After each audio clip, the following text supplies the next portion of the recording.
Será que deixamos passar despercebido um dos personagens mais enigmáticos de toda a Bíblia?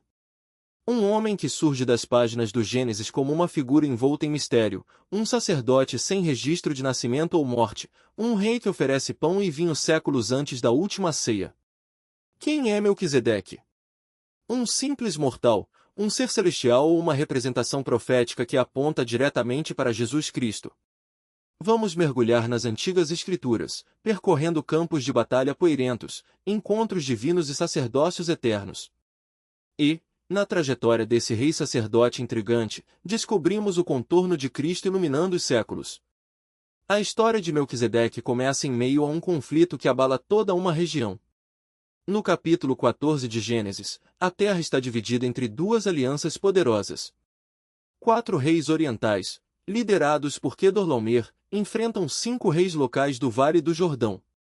O que começa como uma revolta contra anos de opressão se transforma em uma guerra devastadora. Cidades são invadidas, plantações pisoteadas, e pessoas são levadas como prisioneiras. Entre os capturados está Ló, sobrinho de Abraão, que havia escolhido viver próximo a Sodoma por ser uma região fértil e próspera. Agora, o mesmo lugar se torna palco de violência, e ele é arrastado pelas consequências. Humanamente falando, a situação de Ló é desesperadora. Ele está nas mãos de reis vitoriosos, que já haviam derrotado vários exércitos. Então, um sobrevivente consegue escapar e leva a notícia a Abraão. Nesse momento, o tom da narrativa muda. Gênesis 14:14 relata o episódio de forma serena, quase discreta. Abraão armou seus homens treinados, nascidos em sua própria casa, 318 ao todo, e partiu em perseguição. Abraão não era um rei, nem comandava um exército permanente como as outras nações, mas tinha homens preparados, leais e prontos para agir. Ele não hesita, não negocia, simplesmente age. Sob a proteção da noite, divide suas forças e lança um ataque surpresa. A Bíblia nos conta que ele e seus servos derrotam a coalizão inimiga, perseguem os reis até o norte e recuperam tudo que havia sido tomado, as pessoas, os bens e, claro, Ló. A vitória é completa. O que os 5 reis locais não conseguiram fazer juntos, Abraão realiza com um pequeno grupo de fiéis, contando com a ajuda divina. Os cativos são libertados, a poeira da batalha se assenta, e o barulho da guerra dá lugar ao silêncio. Abraão está ali, um homem que Deus acabou de usar para desafiar o poder de impérios. É nesse momento de calma após o conflito, entre a batalha e o retorno para casa, que surge uma figura inesperada, alguém que Abraão nunca havia encontrado, mas que imediatamente reconhece como superior a si mesmo. Após a vitória, enquanto Abraão retorna da perseguição aos reis, a cena se transforma novamente. Não há cortejo real, nem anjos cantando, nem uma longa preparação. O texto avança com simplicidade. Então Melquisedeque, rei de Salém, trouxe pão e vinho. Ele era sacerdote do Deus Altíssimo. Nenhum pai é mencionado, nenhuma tribo é citada. Ele simplesmente aparece, rei e sacerdote em uma só pessoa, diante de Abraão, com pão e vinho nas mãos. São elementos comuns, mas carregados de significado. Pão e vinho simbolizam sustento e comunhão. Abraão acabará de sair de uma guerra. Seus homens estavam exaustos, famintos e provavelmente abalados pelo que haviam vivido. Melquisedeque não chega com armas ou exigências, mas com alimento e bebida, sinais de refrigério e paz. Muito antes de Jesus se reunir com seus discípulos e tomar o pão e o cálice para falar de seu corpo e sangue, esse padrão já estava presente. Um sacerdote designado por Deus usando elementos simples para transmitir bênção após o conflito. Melquisedeque, então, eleva o olhar de Abraão com suas palavras: Bendito seja Abraão pelo Deus Altíssimo, possuidor dos céus e da terra, e bendito seja o Deus Altíssimo, que entregou os teus inimigos nas tuas mãos. Em uma única frase, ele lembra a Abraão que a verdadeira fonte da vitória é o Deus que governa todas as coisas. A bênção flui em 2 direções: Abraão é abençoado por Deus, e Deus é louvado pelo que realizou. É em resposta a essa bênção que algo extraordinário acontece.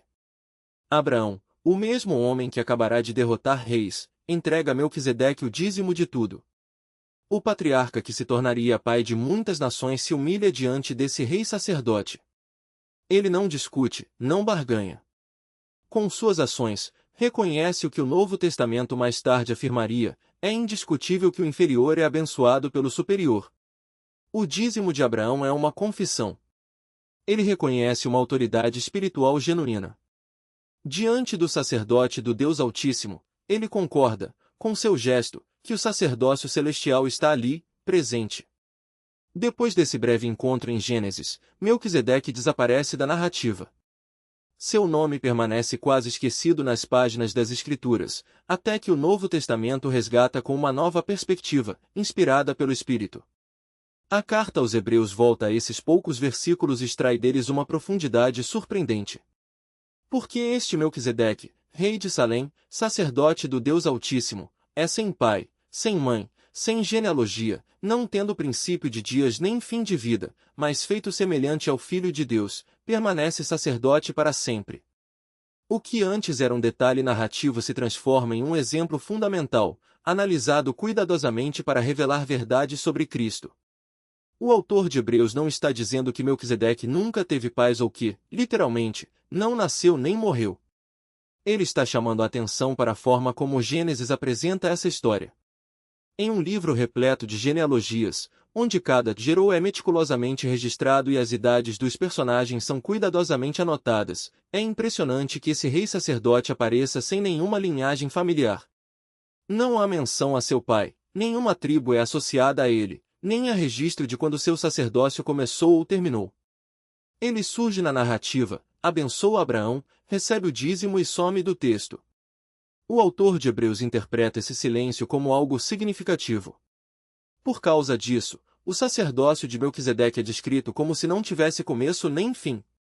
Ele contrasta com os sacerdotes levitas, cujo serviço dependia de uma linhagem documentada e era sempre temporário.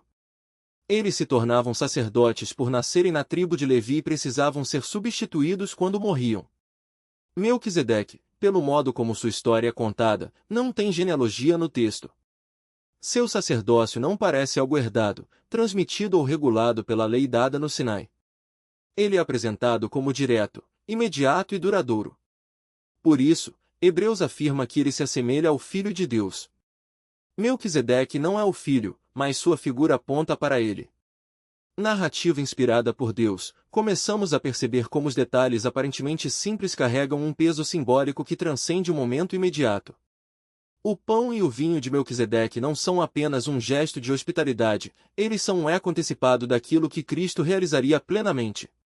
Naquele gesto, há uma semente de significado que só floresceria séculos depois, quando o próprio Filho de Deus transformaria esses elementos em símbolos vivos de sua obra redentora. A conexão entre Melquisedeque e Jesus não se limita aos títulos ou aos elementos partilhados. Ela se estende à natureza da bênção que ambos oferecem. Em Gênesis 14, Melquisedeque abençoa Abraão, e a Escritura registra: bendito seja Abraão pelo Deus Altíssimo, Criador dos céus e da terra, e bendito seja o Deus Altíssimo, que entregou os teus inimigos nas tuas mãos. Gênesis 14.19 e 20. A bênção não é apenas uma palavra de encorajamento, ela reconhece a ação de Deus na vida de Abraão e atribui a ele toda a glória. Melquisedeque, como sacerdote, age como mediador dessa bênção, apontando para a fonte última de toda a graça. Quando chegamos ao Novo Testamento, vemos Jesus operando de maneira semelhante, mas com uma autoridade que só pertence ao Filho. Ele não apenas abençoa, ele é a própria bênção encarnada. Em Mateus 5, ele proclama as bem-aventuranças, declarando abençoados aqueles que o mundo despreza. Em João 20, ele sopra sobre os discípulos e diz: recebei o Espírito Santo. Se perdoardes os pecados de alguém, ser-lhe-ão perdoados, se os retiverdes, serão retidos. João 20.22, 23.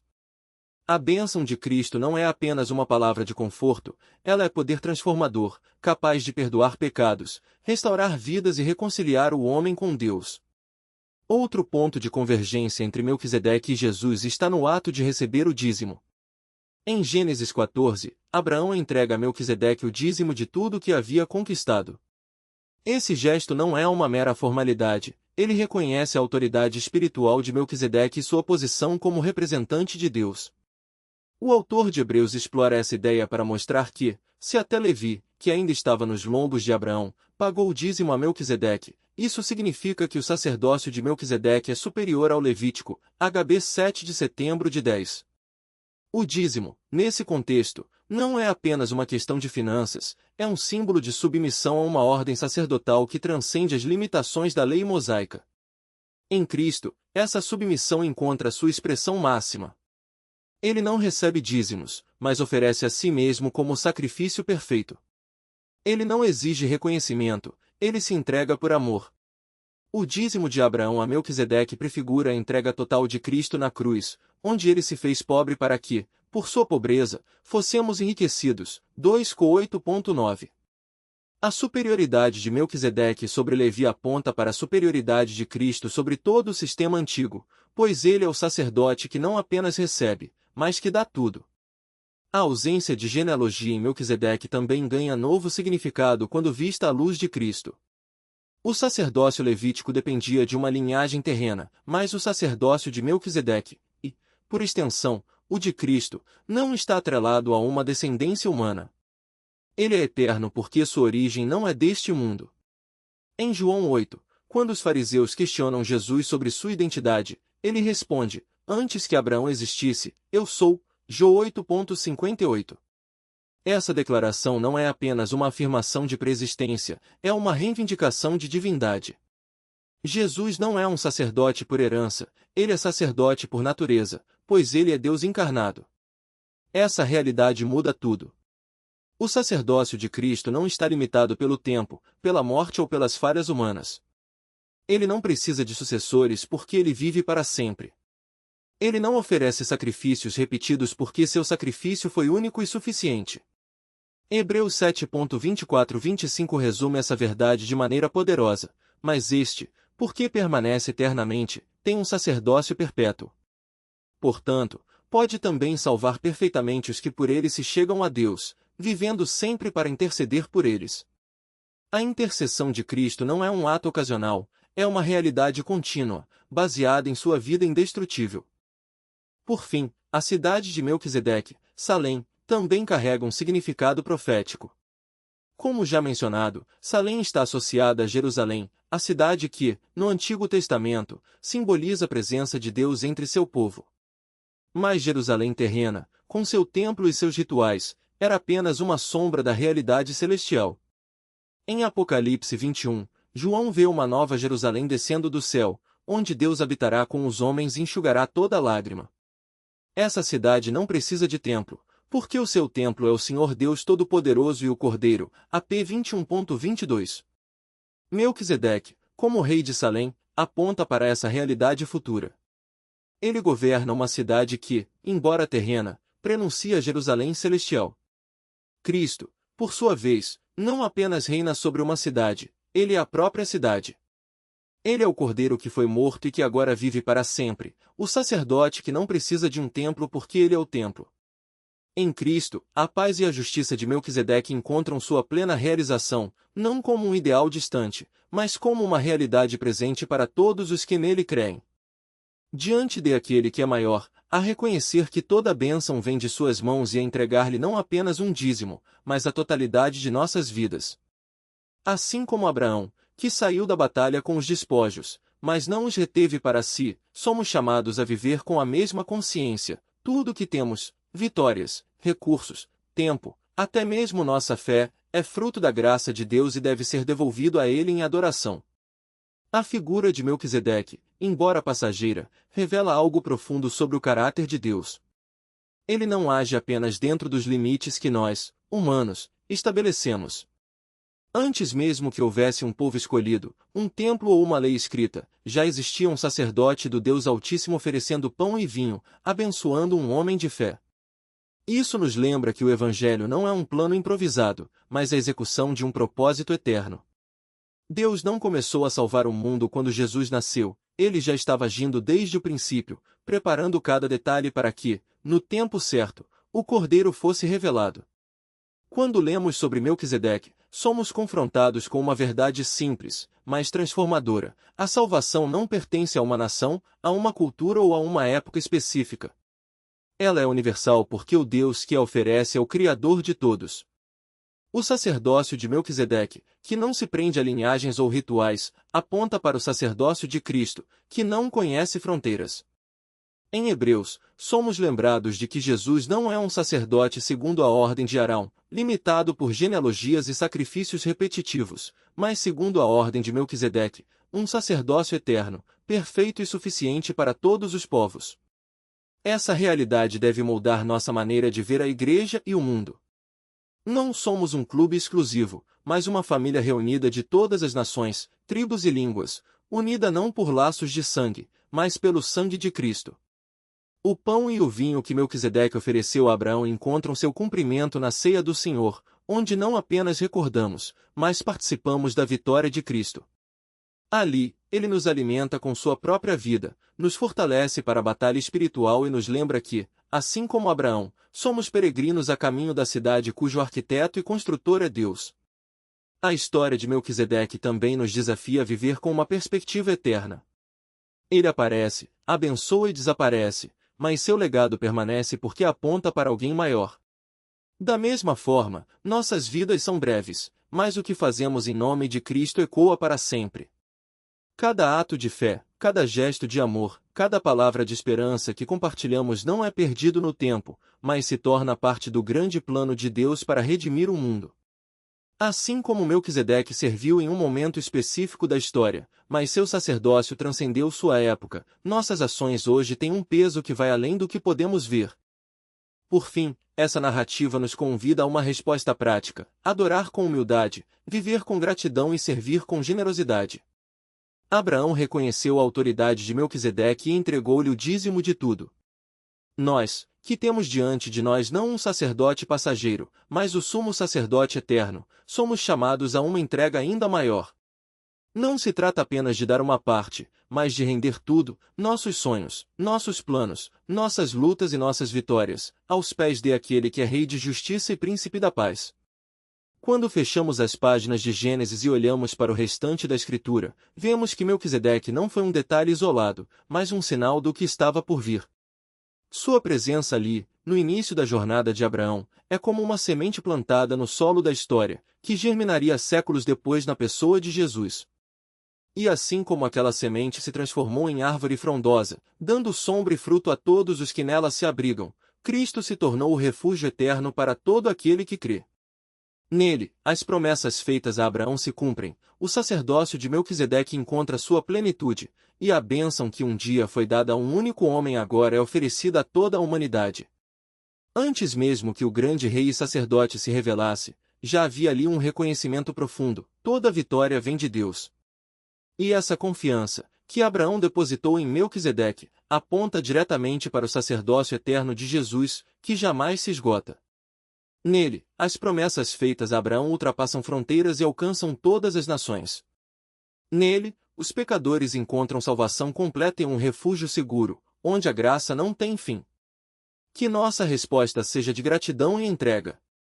Senhor Deus, agradecemos por revelar, em Tua palavra, o Teu plano eterno, desde Gênesis até Apocalipse.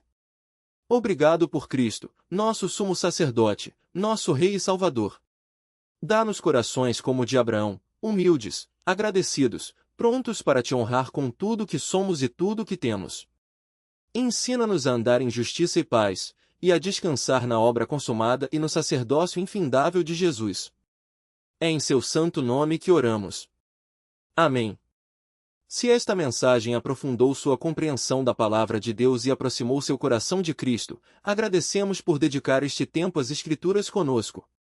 Convido você a curtir este vídeo, inscrever-se no canal e compartilhá-lo com alguém que precise de encorajamento bíblico hoje. E se ainda está aqui, ouvindo e buscando a verdade, deixe um comentário com o número 77. Assim saberemos que você está caminhando conosco pela palavra e nos ajudará a levar esta mensagem a mais crentes que desejam enxergar Cristo em toda a Escritura.